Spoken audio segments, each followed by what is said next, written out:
June 27, 1944. The rolling hills of Normandy stretched before Technical Sergeant William Delaney as he squinted through the gunner sight of his M10 tank destroyer. The morning mist clung to the valley floor, creating ghostly silhouettes of the hedgerows that defined this battleground.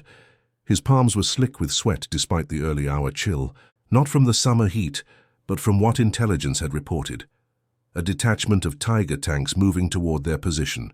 The dreaded German behemoths whose armor had proven nearly impenetrable at standard combat ranges. Delaney and his crew believed they were prepared for the coming engagement with their standard-issue armor-piercing rounds. They would soon discover how fatally mistaken they were. Before we dive into this story, drop a quick hi in the comments and tell me where you're watching from. It really helps support the channel. This is the untold story of how one American gunner's forbidden ammunition modification would not only save his crew that day, but revolutionize anti-tank warfare on the Western Front, revealing how individual ingenuity could overcome technological superiority, and how the desperation of combat can lead to innovations that military doctrine had explicitly prohibited. The 7th Armored Division had been engaged in heavy fighting since the Normandy landings 3 weeks prior. Staff Sergeant James Cooper, the commander of Delaney's M10, had been tracking reports from other tank destroyer crews with growing concern. The standard 76mm armor-piercing rounds they carried were proving woefully inadequate against the frontal armor of German Panthers and completely useless against the Tigers at any range beyond 700 yards. "We might as well be throwing rocks at them," Cooper told his crew during their morning briefing, his voice carrying the weight of too many sleepless nights. A former engineering student from Pennsylvania before the war, Cooper had the analytical mind of someone who understood both the physics and the harsh reality of their predicament. "The Krauts know it too. They keep their distance and pick us off while staying out of our effective range." Lieutenant Colonel Robert Hayes, their battalion commander, had been equally blunt during the officers' briefing the previous evening. Hayes was a career military man with a weathered face and eyes that had seen too much death to maintain any pretense. "Gentlemen, I won't sugarcoat this," he had told them, pointing to a map where German armor movements were marked with red pins that formed an ominous pattern. "Intelligence reports at least 4 Tigers supporting the German counteroffensive expected tomorrow. Standard engagement doctrine isn't working. Their armor is too thick and they're staying beyond our effective range." What Hayes didn't say, what every man in that tent already knew, was that this meant more American crews would die in burning vehicles while their shells bounced harmlessly off German armor. For Technical Sergeant William Delaney, this wasn't just another tactical problem. At 32, he was older than most of the men in his unit. Before the war, he had worked as a metallurgist for Bethlehem Steel in Pennsylvania. His expertise had earned him his position as gunner despite his age, and now that knowledge was spinning through his mind, searching for a solution that military regulations hadn't considered. That night, while others tried to sleep, Delaney sat alone by the light of a shielded lantern, making calculations in a small notebook. The standard M62 armor-piercing round had a muzzle velocity of around 2,700 feet per second. Impressive, but not enough to penetrate the 100 millimeters of frontal armor on a Tiger at extended ranges, where the velocity dropped significantly. But Delaney had been experimenting with something forbidden by official ordnance protocols. Something that had germinated in his mind during those long shifts at Bethlehem Steel, working with different metal compositions and heat treatments. The core of his idea was simple but unorthodox. Modify the propellant load and the metallurgical composition of the penetrating cap on their armor-piercing rounds. By increasing the powder charge and adjusting the hardness of the penetrating cap, he believed he could achieve significantly higher muzzle velocity and better penetration characteristics. Such modifications were explicitly banned by Ordnance Department directives. Tampering with ammunition was considered dangerous and could damage the gun barrel or cause catastrophic failures that would kill the crew. The military had standardized ammunition for good reasons: consistency, safety, and supply logistics. But Delaney wasn't thinking about regulations as he worked through the night. He was thinking about the faces of the men in his crew.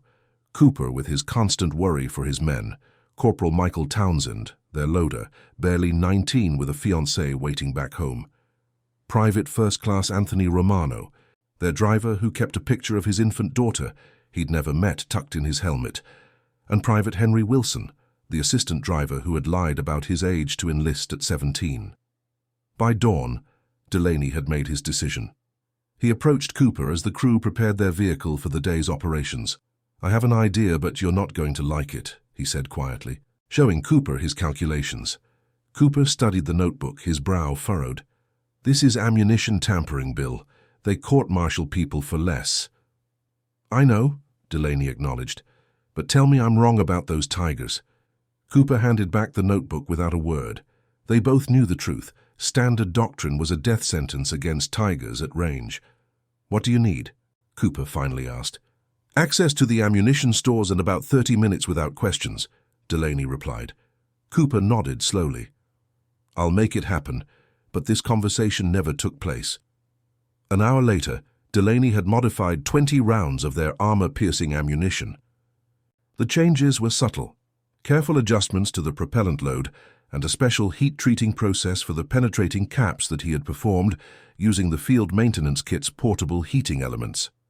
The modifications would increase muzzle velocity by approximately 15% and harden the penetrating cap to prevent it from shattering on impact.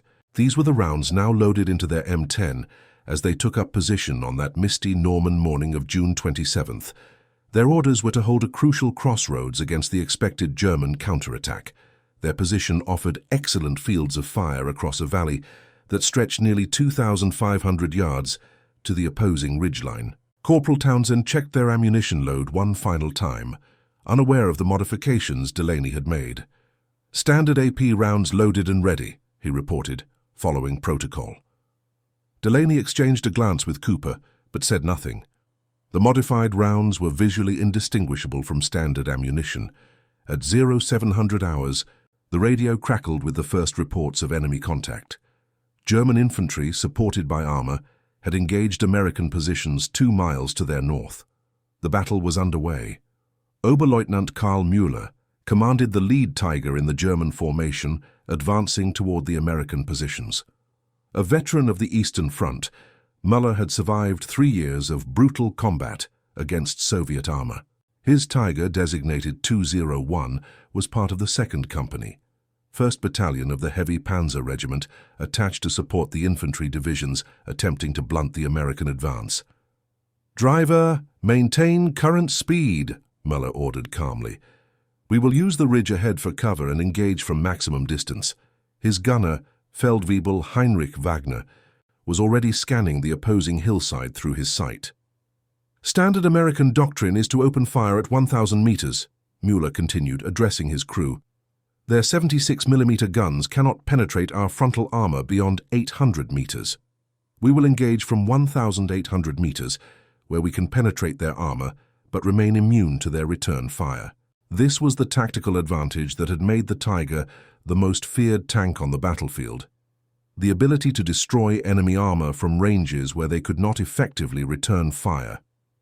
It was a cold calculus of physics and ballistics that had proven devastatingly effective. Back in the American position, Cooper had received orders to hold fire until the enemy armor came within 1,000 yards, standard doctrine based on the known limitations of their weapons.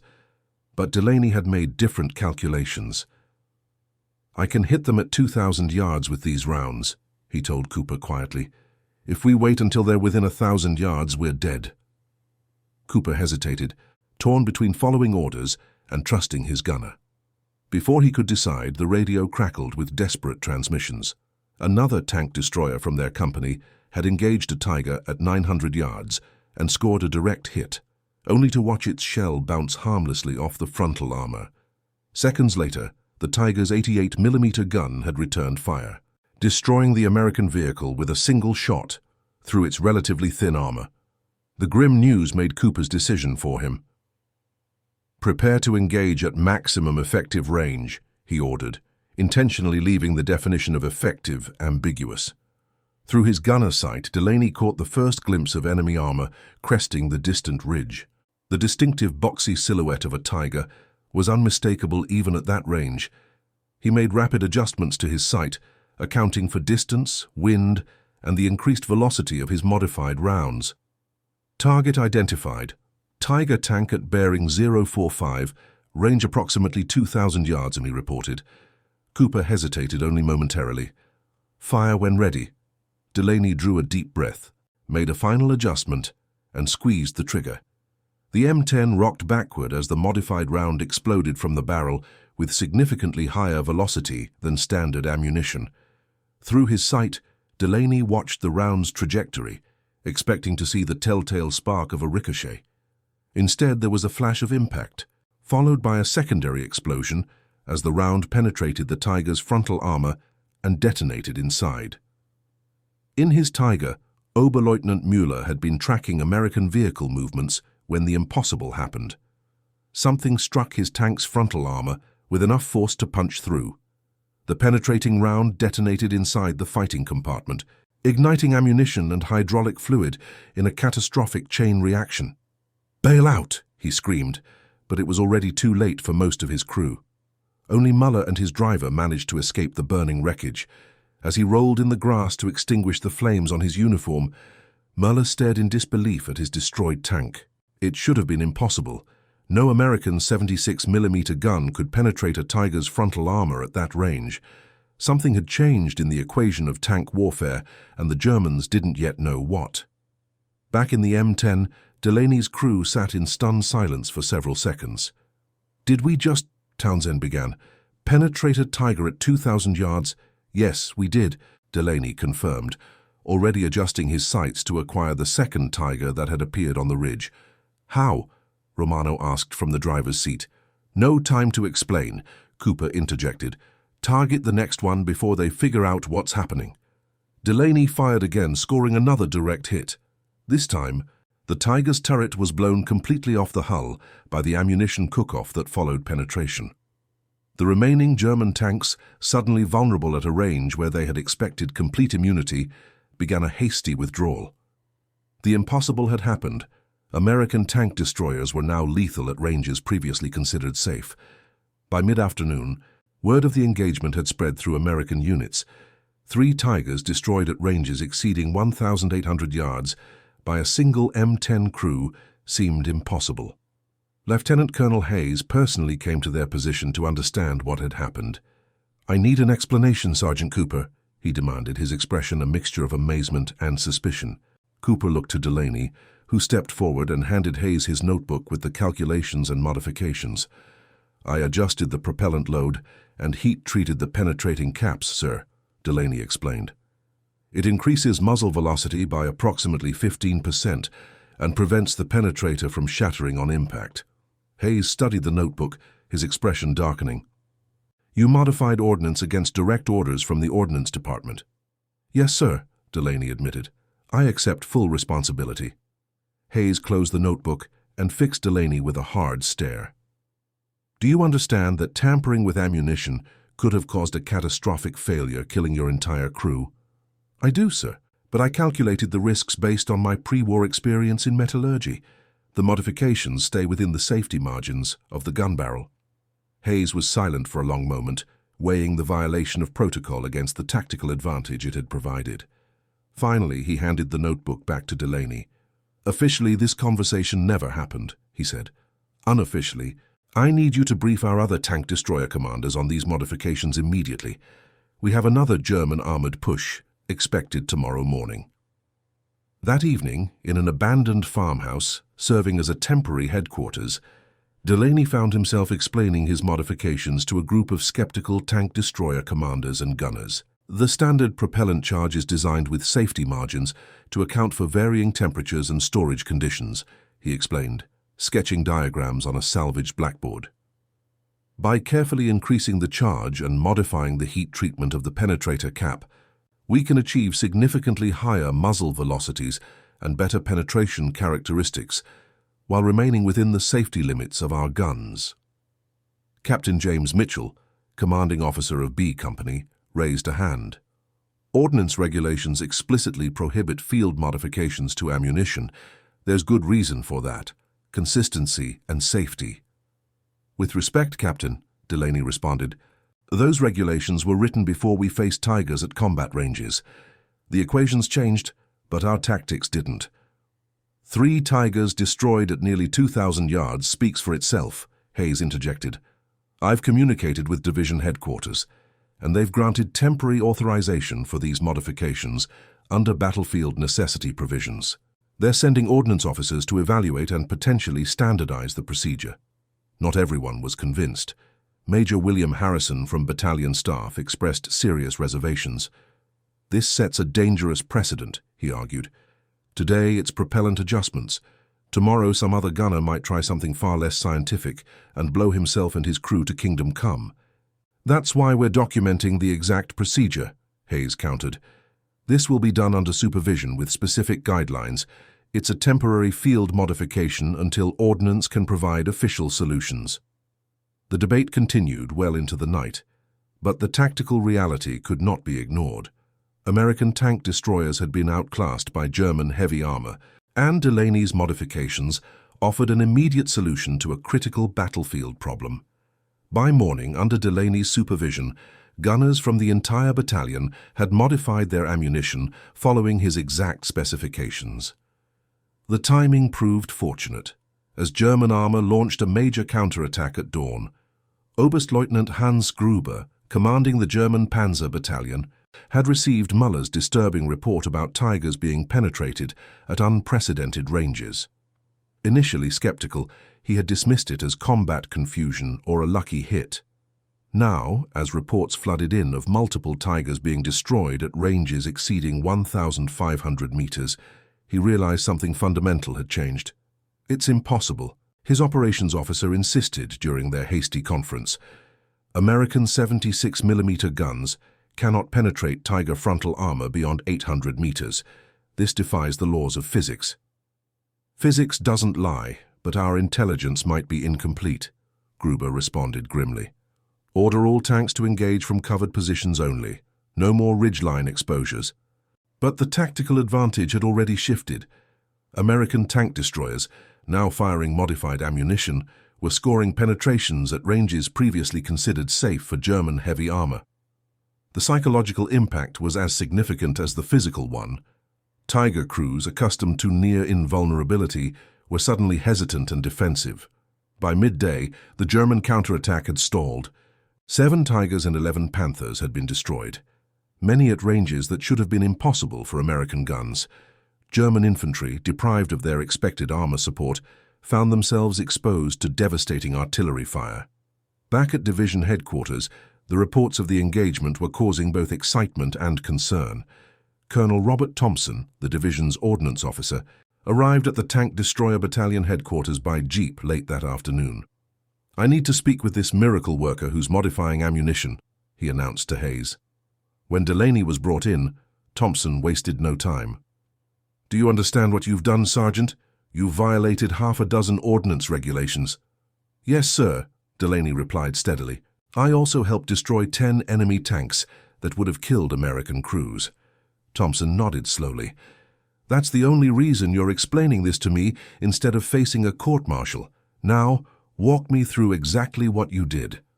For the next hour, Delaney explained his modifications in detailed technical terms that only another ordnance expert could fully appreciate. Thompson took copious notes, occasionally asking clarifying questions or pointing out potential risks.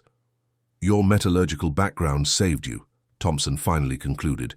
You understood the material science aspects that most wouldn't consider. But these modifications put significant additional stress on the gun barrel. I'm calculating approximately 30% reduction in barrel life. A fair trade for crew survival, sir, Delaney responded. Thompson couldn't disagree. I'm recommending immediate implementation of your propellant modifications across all tank destroyer units in theater, with proper quality control measures. The penetrator cap treatments will take longer to standardize, but will begin the process. What had begun as one gunner's desperate gamble was about to become official doctrine. Within 48 hours, ordnance officers were dispatched to every tank destroyer battalion on the front, carrying detailed instructions for what was now officially designated as Field Modification P-76, but was already being called Delaney loads by the crews. The impact on the battlefield was immediate and dramatic. German tank commanders, accustomed to operating with near impunity beyond 1,000 meters, suddenly found themselves vulnerable at twice that range. Their tactical doctrine, based on the technical superiority of their armor, required rapid adjustment. On July 2, 1944, Oberst Wilhelm Schmidt, senior armor advisor at German Army Group B headquarters, prepared an urgent report for Field Marshal Rommel. American anti-tank capabilities have undergone an unexpected and alarming improvement. Their 76mm guns, previously ineffective against our heavy armor beyond 800 meters, are now achieving penetrations at ranges up to 2,000 meters. Technical analysis of recovered penetrator fragments suggests modifications to both propellant and penetrator design. This development necessitates immediate revision of our armored engagement doctrine. The report reached Rommel as he was already grappling with the deteriorating strategic situation in Normandy. This new tactical disadvantage further complicated German defensive operations, forcing their heavy armor to operate from increasingly defensive positions and limiting their ability to concentrate for effective counterattacks. For William Delaney and his crew, the aftermath of their innovation brought unexpected attention. On July 10th, they were temporarily pulled from the front line and transported to a field headquarters where General Omar Bradley himself wanted to meet the team responsible for this tactical breakthrough. The meeting was brief but significant. Bradley, known for his focus on practical battlefield solutions, had little interest in the technical details but a keen appreciation for the results. "You've saved American lives and changed the equation on the battlefield," he told Delaney. "Sometimes innovation requires breaking rules. The trick is knowing which rules can be broken and when." He presented Delaney with a Silver Star for gallantry in action and approved field commissions to second lieutenant for both Delaney and Cooper. The other crew members received Bronze Stars. More significant than the medals was what happened next. Ordnance officers from Aberdeen Proving Ground arrived to formally document Delaney's modifications and incorporate them into official manufacturing processes. What had begun as a field expedient would become standard ammunition production. Major Robert Jenkins from the Ordnance Department explained the situation to Delaney during a detailed debriefing session. The fundamental problem was that our pre-war testing hadn't accounted for the actual armor thickness and configuration of Tigers, Jenkins admitted. Our standard ammunition was designed based on intelligence that underestimated German armor capabilities by nearly 20%. Your modifications essentially corrected for that intelligence failure. What Jenkins didn't say, what he couldn't say, was that American industry was already working on entirely new ammunition types that would make even Delaney's modifications obsolete. The development of discarding sabot rounds, using tungsten penetrators with significantly higher velocity and penetrating power, was already underway. But those rounds wouldn't reach the front for months, and in the interim, Delaney's innovation had bridged a critical capability gap. By late July, all tank destroyer units in the European theater had implemented the Delaney modifications. German armor losses increased dramatically, and their tactical flexibility decreased proportionally. Unable to safely engage from standoff distances, German tanks were forced into closer engagements where their advantages in armor were offset by the Americans' advantages in numbers and tactical mobility. On August 3rd, Delaney's crew, now with Second Lieutenant Cooper in command and newly promoted First Lieutenant Delaney as gunner, were back in action near the crucial crossroads town of Mortain. Their modified M10, now bearing the nickname Tiger Hunter painted on its hull, was positioned to counter an expected German armored thrust. The German offensive, codenamed Operation Lüttich, was a desperate attempt to split the American forces and potentially reach the coast. It represented one of the last major German armored operations in Normandy, with significant Tiger and Panther concentrations. Hauptmann Friedrich Weber commanded a company of Tigers committed to the operation. He had received the new engagement doctrine that acknowledged the improved American anti-tank capabilities, but the tactical requirements of the offensive meant his tanks would still need to cross open ground within potential firing range of American positions. "We will advance at maximum speed and use smoke to conceal our movement," he briefed his platoon leaders. "Engage American tank destroyers as priority targets. Do not stop in open ground, even to aim. Fire on the move." The battle began before dawn on August 7th, with German armor advancing through morning fog that provided natural concealment. But as the sun rose and burned away the mist, the German tanks found themselves exposed on ground that offered little cover. Delaney's position overlooked a valley that German armor needed to cross. Through his gunner sight, he identified the distinctive silhouettes of tigers emerging from the dissipating fog at a range of approximately 1,800 yards. Multiple tigers bearing 090 range 1800s, he reported calmly. Cooper gave the order to engage, and Delaney selected the lead tank as his first target. The modified round struck precisely where he aimed, the junction between the frontal hull plate and the lower glacis, one of the few vulnerability points on a Tiger. The German tank shuddered to a halt, smoke pouring from hatches as the crew attempted to escape. Systematic and methodical, Delaney engaged 4 more Tigers in succession, achieving penetrations with each shot. The German formation, suddenly finding itself under effective fire at a range where they had expected relative safety, attempted to deploy smoke and withdraw to covered positions. In his command tank, Hauptmann Weber watched in growing horror as his company was systematically destroyed. "This is impossible," he shouted into his radio. "They cannot penetrate at this range." But the evidence was burning around him. American tank destroyers using ammunition that defied German intelligence assessments were achieving what German doctrine had deemed impossible.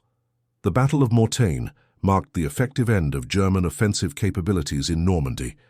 With their heavy armor no longer enjoying technological superiority at range, German forces lost the tactical flexibility that had previously allowed them to compensate for American numerical advantages.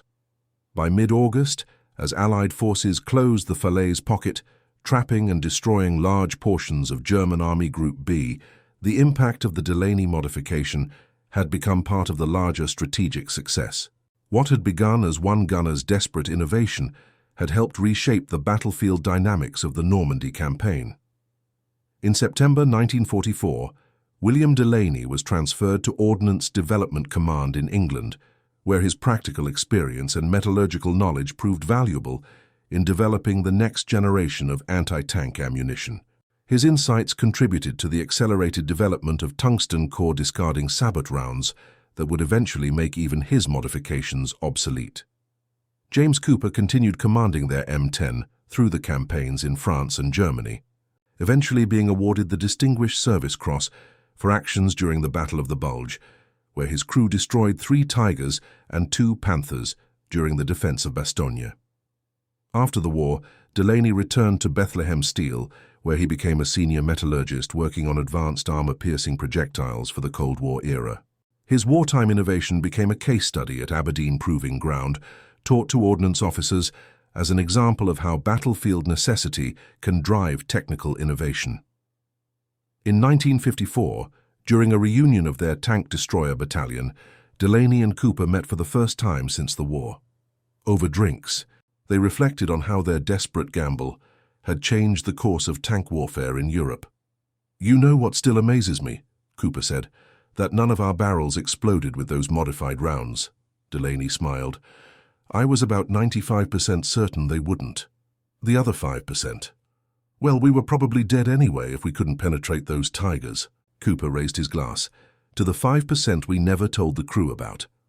The story of Delaney's banned ammunition modification remained classified until 1972, when documents relating to World War II field modifications were finally declassified. Military historians would later identify it as one of several crucial tactical innovations that helped overcome German technological advantages during the critical Normandy campaign. In a 1978 interview for a military history journal, Delaney, by then retired, offered his perspective on the innovation that had made him a footnote in warfare history. "It wasn't about breaking rules for the sake of it," he explained. "It was about understanding why the rules existed and recognizing when the situation had changed enough to warrant a new approach. The original ammunition specifications were based on pre-war assumptions that didn't match battlefield reality. Sometimes you have to adapt or die." What began as one gunner's desperate modification eventually forced changes in German armored doctrine, contributed to Allied tactical superiority in the latter stages of the Normandy campaign, and saved countless American lives. It stands as a testament to how individual initiative and technical understanding can overcome seemingly insurmountable technological advantages. The most remarkable aspect of Delaney's innovation was not just its immediate battlefield impact, but how it demonstrated a fundamental truth about warfare. Doctrine and technology must constantly evolve in response to battlefield realities. When faced with the fearsome reputation of the German Tiger, Delaney didn't accept the limitations of standard doctrine, but instead applied his technical knowledge to change the equation. In the unforgiving calculus of armored warfare, where penetration versus protection determines life or death, one gunner's willingness to challenge established limitations helped tip the balance in favor of the Allies during the crucial Normandy campaign that would ultimately lead to victory in Europe. And that concludes our story. If you made it this far, please share your thoughts in the comments. What part of this historical account surprised you most? Don't forget to subscribe for more untold stories from World War II and check out the video on screen for another incredible tale from history. Until next time.